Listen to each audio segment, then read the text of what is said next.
Listen! Welcome everyone, this is Andre's Restart, and this time we're going to have a quick little discussion on another rumor regarding Nintendo Switch 2 that has come from the Xbox Era podcast that happened at the beginning of this week. You may have heard of this already, you may not have heard of this already. If you heard about the whole Metroid Prime 4 being big and open rumor, that came from this same place, from the same person, Nick Baker, Special Nick. And this person has a history of putting out rumors, is known, has gotten some things right, but there's a lot of things that are still up in the air. I've asked around and I've heard that he's pretty reliable. But of course, with anything that is about things that are in the works, that are behind the scenes, you have to take it with a grain of salt, even if it is considered to be a good source, because things can change and such, and it's being voiced as a rumor, not as a report or anything like that. That said, what's being said about Switch 2, and I'm paraphrasing here, the link to the podcast will be in the description below. It's going to be something almost like PlayStation, something they've looked into or done in the past, something PlayStation-like. And he also later on said he's going to be very interested or curious to see the reaction to it. He's not saying it'll necessarily be good, he's not saying it'll necessarily be bad. He's just very curious. But it's something he wants to see how the audience is going to react, how consumers are going to react. So this is potentially something controversial, something PlayStation-like. So what is that going to be? Well, that's what we're talking about today. But before we go forward, let me point out that we are aiming to hit 50,000 subscribers by the end of the year.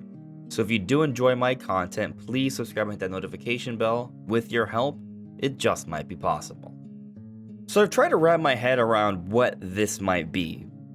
At first I speculated maybe he's just alluding to Nintendo following up the Switch with a straight successor that's very clearly a sequel, like Switch 1 to Switch 2, like that would be the actual naming and branding and such, which would be very PlayStation-like, which would fit. And maybe this would cause some conversation in terms of how Nintendo's moving forward. Would people be calling Nintendo copycats? Or would they be like, no, good on you, Nintendo. This is consistent, clear branding. We like this direction. When I think of it from that perspective, it makes a lot of sense. But considering what you said, something almost PlayStation-like, something they've looked into or done in the past, that phrasing leads me to think that it may not be about the branding itself. Because Sony is currently doing what they do with the naming and the branding. So I'm not sure it's that. Now I wonder if it's maybe a situation where Nintendo has two systems available right from the get-go, a digital version and a physical version where there's two different pricing models. Now the issue with that idea, Sony has done it before, Xbox has also done it. So to refer to it as a simply Sony thing or a PlayStation thing, maybe that's not what they're getting at here. I think it would have to be something that Sony has done in the past and is not necessarily doing now. Assuming we stick to the wording here and it's very clear cut. He does also say that he may be saying this incorrectly or wording it in an odd way, so maybe not, right? I think there's a lot of room for interpretation here. There's a lot of flexibility. So I guess it's possible, if his wording really is very unclear, that he could be alluding to like a PlayStation VR. We have discussed in the past how VR might make sense for Nintendo. They've looked into the past, they've done the whole Labo thing.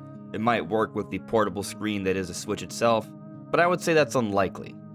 But assuming that this is about something they've done in the past and are not currently doing now, another idea that crosses my mind is what if it's related to how Sony had the last PlayStation handheld that they cut short and how it interacts with their current home console. And basically, with the Vita, you were able to enjoy remote play, so any game running on your current PlayStation at home, through remote play, if you had an internet connection, you could play however you like. What if that's what they're trying to do? What if there's some sort of connection there? Now, the thing about that is that, well, the Switch is already something that it can switch seamlessly between home console and portable mode, so why would that make any sense? Well, what if they had like a home console dock-only version? Maybe. But what I kind of like the idea of going more in this direction of the PlayStation Vita. The Vita, if I remember correctly, had a SIM card option. SIM card is something that allows your device, your mobile device, to have an internet connection wherever you go. If Nintendo were to offer this as an option for Switch 2, I think this would be a big deal. Or it could be. And it would potentially just be an option, so it's not necessarily something that has to be controversial, but depending on how Nintendo does it, it could potentially be controversial. It could stir up some conversation, and this may lead to Nick being curious on the reaction of people. A SIM card. And the more I think on this is maybe the feature I'm sort of latching on to here that perhaps fits the most.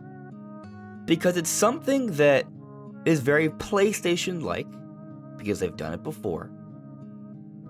But it's not something they're currently doing now. And it's not something we've seen with Microsoft.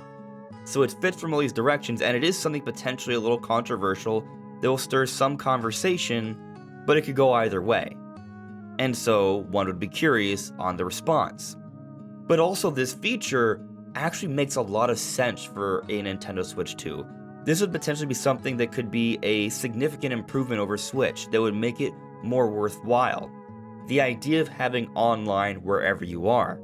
And the reason this is important and also potentially even more controversial is because if Nintendo's going to go more in the digital direction, having more games that you can just stream through some sort of cloud service, having an online connection matters. If there's going to be more cloud gaming, having an online connection matters. If you're at home, you have your Wi-Fi, you have an Ethernet connection, it works. But portably, if you don't have Wi-Fi nearby, it ain't going to work, which is why a SIM card would be very valuable. And going beyond these cloud things and digital things, like just having the option to play games online wherever you are with a SIM card, I think would be valuable. Now, I'll also say that if they're going to do this, I think it would make sense to maybe have the Switch 2 function as a little bit more like a multimedia device. I'll offer more streaming apps like Netflix. They already have Crunchyroll and a few others, but add more. The HBO Maxes, the Disney Pluses, all that kind of stuff. And an online browser. Not that I think we need that kind of thing on a Switch, but, just little things that people would like to see that they've enjoyed in the past. That would make sense when you can use a system online wherever you go if there is a SIM card in there. And Nintendo could even take this further. So if there's constant online connection, then, well, you could send messages and things like that. And this would be suggesting that Nintendo would be upping their online game, making it more like PlayStation Network or perhaps more like Xbox Live. Now that may be something that is something we shouldn't expect from Nintendo, but I'm just throwing out the possibility. Now, something that we've missed on Switch that was a really appreciated feature by many on 3DS was Streetpass. This idea that when you pass by others who have Streetpass on their 3DSs, they connect, and there are little bonuses and features that can impact different games if you have Streetpass active. Now, imagine them bringing this feature back, but also in conjunction with a consistent online connection that can extend to beyond just people locally. There could be more of a messaging system, there could be more communication. This could be something that may pair really well with a Switch 2. Of course, if you're going to have a SIM card, there would have to be a data plan, which would be something that people would have to pay for monthly, or perhaps would have to work with the providers on for, which may be a little challenging for Nintendo to sort out. So I understand that some may think this may be unlikely, but again, the idea behind this is a very PlayStation-like thing. That's my speculation. That's maybe the thing that I think could be being alluded to here, but of course, there are so many possibilities, but this is the one that really fits to me. We talked about this topic a little bit during Nintendo Prime's podcast on Wednesday, and this idea wasn't brought up.